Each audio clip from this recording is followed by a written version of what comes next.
Hello and welcome to another edition of our InnovAiT podcast. My name is Sadia Ayaz and I am a GP in Southwest London. I'm joined today by Dr. Lizzie Morgan, who is undertaking ACCS training as a CT1 in Birmingham at the moment. We are going to be discussing Lizzie's article that was published online in InnovAiT in October this year on Could This Be Sepsis? Lizzie, thank you so much for joining us for the InnovAiT podcast. No, thank you so much for having me. It's a pleasure. So when I came across your article, I thought it was so interesting and something that we talk so much about. Sepsis is out there all the time and something that we need to constantly be aware of, be able to recognise and identify. And I thought it's such an important thing that we view again, revisit again, and discuss. And your article, I think, covers all of that so well. So tell me, first of all, what was your reason to write the article? What made you think about discussing this topic and putting it to InnovAiT? Yeah, well, I agree with you that I think sepsis is, we always need to revisit it. It's such a common presentation, but the way it presents can change quite a lot from patient to patient. Even when I was doing the research, the definition of sepsis and the way that we're managing it has changed quite a lot over these past few years and decades.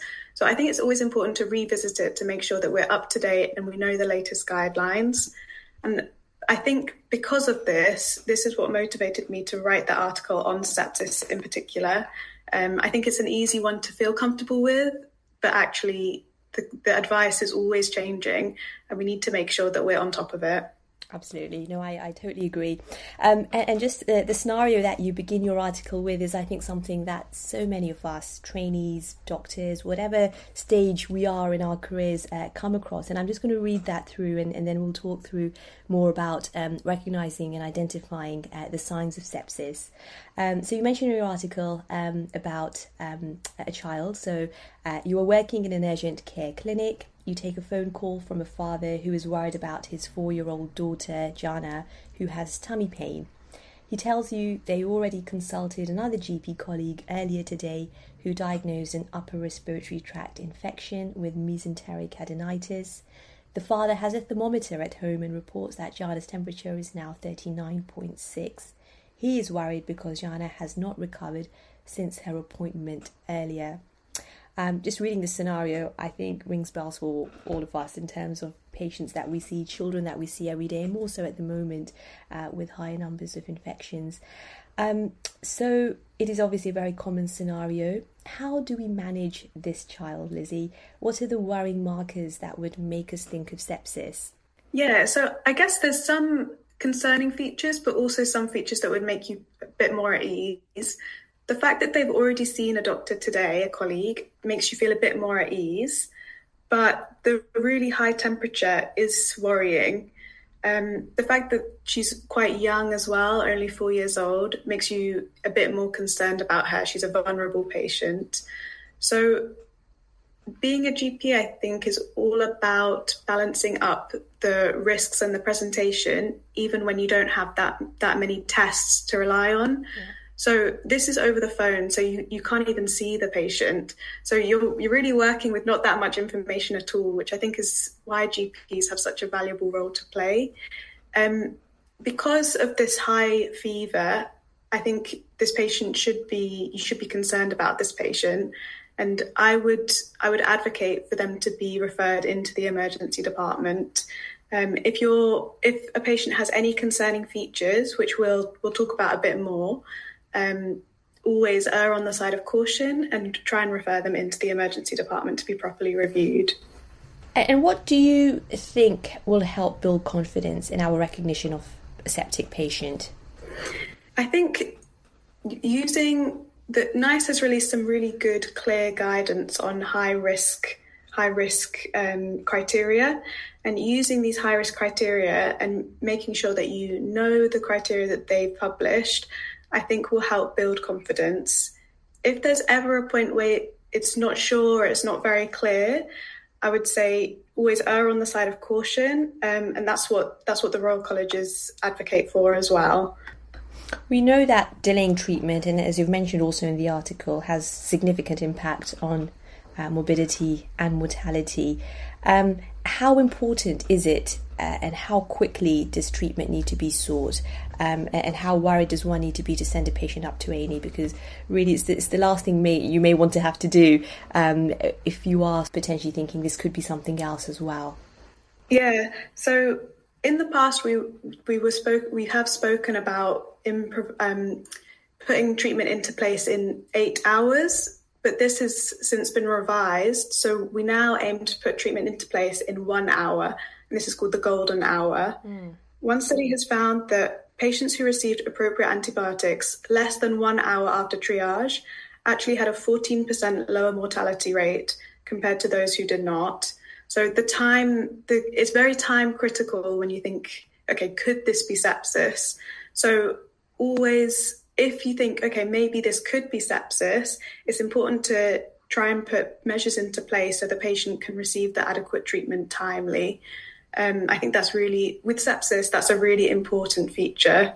I guess what you're saying is that if you're thinking about it and there could still be potential other differential diagnoses, you don't want to delay treatment and you want to basically send that patient up as soon as possible. We are seeing a lot more cases of sepsis now as well. It's extremely common, and actually it's the leading cause of avoidable death, as you've mentioned, killing more people than breast, bowel and prostate cancer combined. So that's huge, isn't it? Why are the numbers increasing? Yeah, well, I think part of it is because of antimicrobial resistance. So the WHO found that antimicrobial resistance does increase the likelihood of clinical unresponsiveness to treatment. So even if someone has presented with an infection and you initiate antibiotic treatment, the pathogen could not respond, and then that leads to an escalation of the infection to sepsis and septic shock. And that escalation has been found to be more rapid with AMR than previously when all our pathogens were responsive. So if a patient has sepsis due to resistant pathogens, they therefore have a higher risk of hospital mortality. And I think this is a new aspect that we often forget about and we need to keep in mind as well when we're assessing patients. And do you feel also we are now, the awareness is greater, so we are, diagnosing it more, we are picking up more cases as well, and hence the rise in the numbers that we're seeing? Yeah, I think that's we've had quite a lot of campaigns recently about, trying to bring sepsis more to the forefront of clinicians' minds. And I think this has really helped in increasing the rates of diagnosis. And therefore, I guess it kind of falsely elevates the number of cases of sepsis that we see. But actually, those cases might have always been there, but we just weren't as good at diagnosing them. Yeah, no, absolutely. And we know, obviously, it's much higher in children. It's of all sepsis cases worldwide, half of them are occurring in children. So it's a huge number. And why is this, Lizzie? Why do we see more cases in children? Well, I think part of sepsis is not only the infection, but it's also the dysregulated host response to the infection. So the danger of a patient with sepsis is that because of their immune response, it can result in collateral damage and therefore the death of their own cells. So with children who have an immature immune system, they haven't been exposed to as many pathogens as us adults. So it could be that part of their kind of presentation is because of they have a different immune response because of their immature immune system. They also aren't kind of as aware as infection control as us adults are, so they might be less likely to wash their hands. They kind of are all together a bit more than us adults are, so they're more likely to spread disease between them. Yeah, no, that makes sense.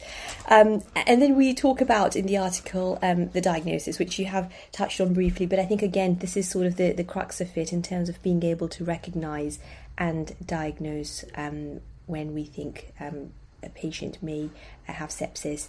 What are those important markers that we need to be looking for, particularly in a busy GP clinic or when we're also on the phone talking to patients or worried parents? What are those important things that we need to be asking both them and ourselves to make sure that we have covered all the important parts of the history? Yeah, so To diagnose sepsis, you follow the same structure as you do for most things. So it's about your history and your examination. In the history, you're trying to identify if the patient's likely to have an infection and where the source of this infection is most likely to be.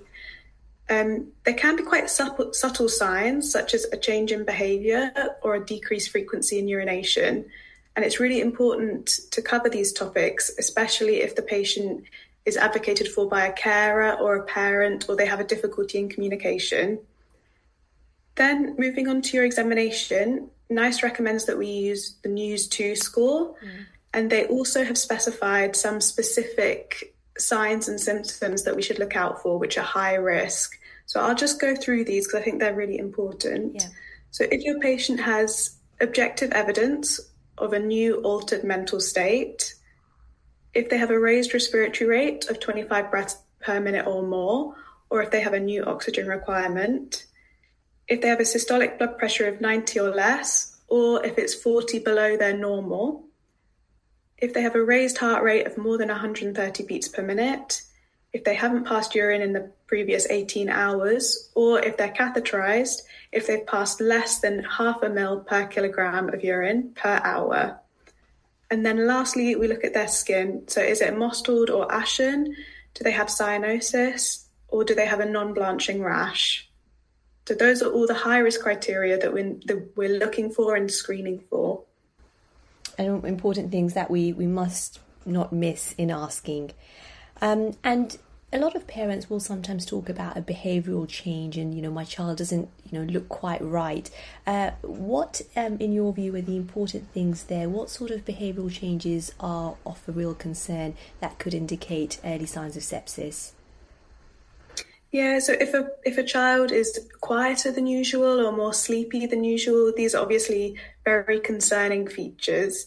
In the literature, they actually quote, if the patient's just not quite right, this is a serious concern. And again, these kind of comments need to be taken seriously because of the subtle nature of sepsis. There might not be kind of objective signs early on, but these more subtle signs need to be taken seriously as well. So they're just not quite right. They're just not really themselves. Yeah.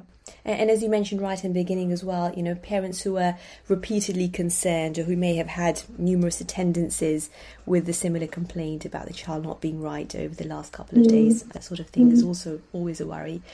We talk a lot about sepsis, like you've said. There's been a lot of information out there, a lot of resources out there, but we still do miss a lot of cases as well, don't we? Why do you think that is still happening? And what more do we need to be doing to try and address this? I think part of it is just because of the wide range of presentations. So I think a lot of people rely on, okay, do they have a temperature or have they had a temperature? But actually, this sign may not always be present. So it's a point in the literature that vital sign derangements may be completely absent early on in the presentation or in elderly patients. So although we have all of these guidelines and different things to specifically look for, I think it is important to kind of always think about the whole patient as well. If their observations all seem okay, they're not hitting any of these high-risk criteria, but they're just not seeming right, or there's something in the history that's raising concern, I think it's important to kind of follow your gut instinct with that and treat the patient as a whole, and err on the side of caution. I think it is notoriously difficult to recognise sepsis, especially in GP, without all of the investigations that are available in secondary care. Yeah, so I think we're doing much better at recognising it due to all of these campaigns that we've been having, but it is just notoriously difficult. Yeah, and I think, again, things like this and just having opportunities to continually talk about it so that we are reminded, we know what are those important signs that we need to look out for and we're not missing is essential to continue that process in identifying patients. We spoke a little bit about those who are at greatest risk of sepsis, so in terms of children under 1 year in particular. Who else should we be more worried about when we're suspecting sepsis?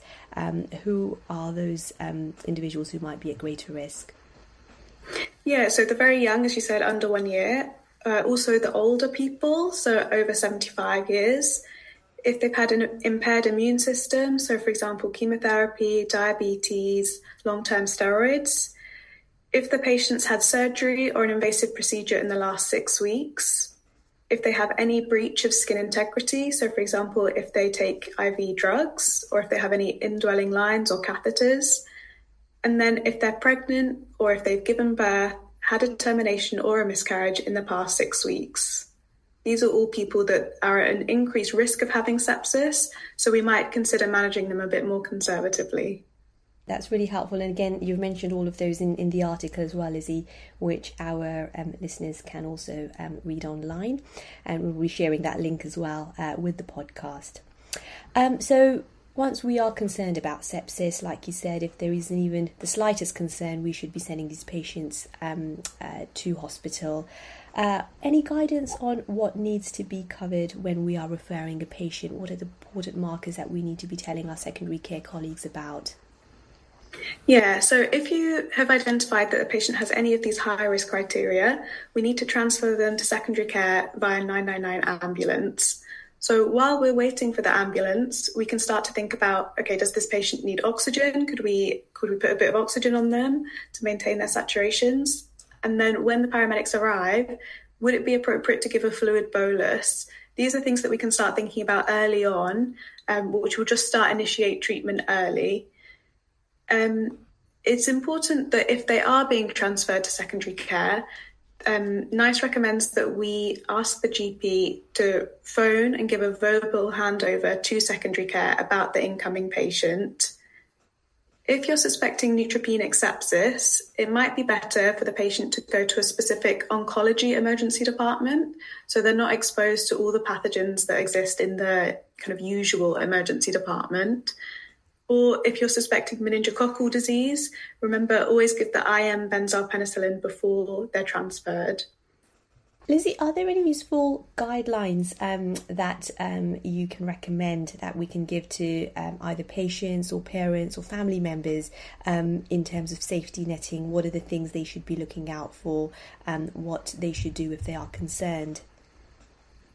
Yeah, so if the patient isn't meeting any of these high-risk criteria and you're confident they can be treated in the community, it's important that the patient has both verbal and written safety netting information. So BMJ best practice advises to actually give them key symptoms to look out for. So rather than saying, okay, come back if you get worse, we're always here, give very specific key symptoms to watch out for. So again, we're thinking about a non-blanching rash, change in behaviour, mottled skin, and make sure that they know how to access medical care both in and out of hours. The UK Sepsis Trust has developed a sepsis acronym. So if the patient develops any of these symptoms, they should call an ambulance. So they follow sepsis. So the first one is slurred speech or confusion, then extreme shivering or muscle pain, passing no urine in a day, severe breathlessness, I feel like I might die, or their skin is mottled, ashen, blue, or very pale. So this just helps patients kind of think about specific things to look out for. What are your top tips, Lizzie, on managing sepsis? What are those take-home points that you would want doctors, trainees to be aware of in a busy consultation that we shouldn't be missing? Yeah, I think it's really important to try and cover those more subtle signs and try and think about the patient as a whole and how they might have differed from their baseline. And we can use those NICE high-risk criteria as a very kind of objective set of criteria that we can use to emergency transfer somebody to secondary care. So it's about looking for those high-risk criteria, but also making sure that you're taking in all of the subtle signs and symptoms that might be present as well. What do you think we could be doing to identify, recognise sepsis better, increase awareness and reduce the morbidity and mortality as a result of it? Yeah, I think it's really important that we initiate treatment early. we're getting much, much better at identifying sepsis and thinking, okay, could this be sepsis? But making sure that the patient has treatment within that golden hour is really, really important. So if there's any concern or we're not sure, maybe potentially it could be sepsis, I would err on the side of caution and refer into secondary care if you do need to. Lizzie, it's been really helpful, really useful, and lots of important points that you have covered in the podcast. I think there's so much that we could talk about sepsis and so many things that we can still continue to address. Thank you so much once again for taking your time out and joining us for the podcast, and I'm sure our listeners will have found that really useful and helpful. Like I said, we'll be sharing the article with the podcast and also some useful resources that you've mentioned in regards to the guidelines and managing sepsis. That will hopefully be helpful as well. Yeah, thank you so much. It's been so nice speaking to you. Thank you. Thank you. Take care. Have a lovely rest of your day.